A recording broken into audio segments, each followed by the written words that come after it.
Alors, oui, euh, mon expérience me fait croire que oui, c'est ma croyance, euh, pour avoir le sentiment de l'avoir vécu moi-même. Alors, pareil, je vous partage ma vision ici, donc vigilance D'accord. avec des pincettes. Comment je suis arrivé à cette vision? J'explique juste un petit peu. Dans la médecine traditionnelle tibétaine, on apprend des choses un peu très particulières, un peu peut-être paranormales, notamment une expérience qu'on appelle la décorporation. Donc, on apprend l'expérience de la sortie de corps pour pouvoir justement mieux faire des bilans pour des personnes malades ou aider des gens en allant chercher un petit peu d'autres influences. Mais du coup, l'Amshi, donc qui est le guérisseur tibétain, doit savoir fonctionner avec ça pour pouvoir justement consulter des ressources dans le monde invisible.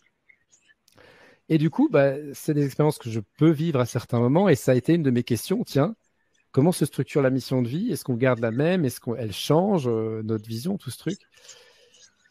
L'impression que j'ai, c'est qu'il n'y a rien qui est figé et qu'il n'y a pas de mission de vie qui est poinçonnée.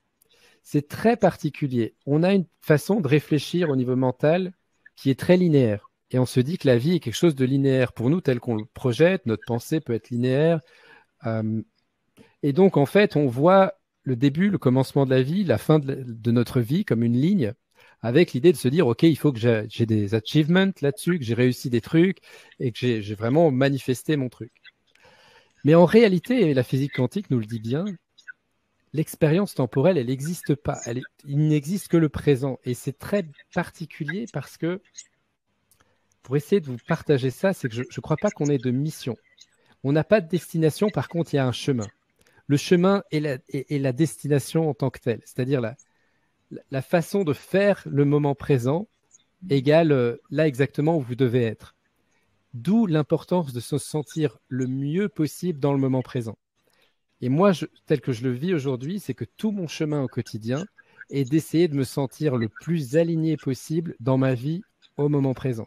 Et quand je me sens pas bien, bah, il faut que je prenne peut-être plusieurs années à rectifier le tir pour être complètement celui que je crois être, que je sens être, là où je suis dans la joie. Mais je ne crois pas qu'on a une mission de vie. Euh, je crois qu'il y a des choses qui, sont, qui nous sont invitées à expérimenter. Euh, Mais la quête est la même pour tout le monde, c'est l'expérience de votre véritable nature, de notre véritable nature, à savoir un être illimité, complètement conscient et complètement dans une expérience d'amour. Je crois que c'est notre quête en fait. Et le partage de cet amour et le fait de soi-même le vibrer.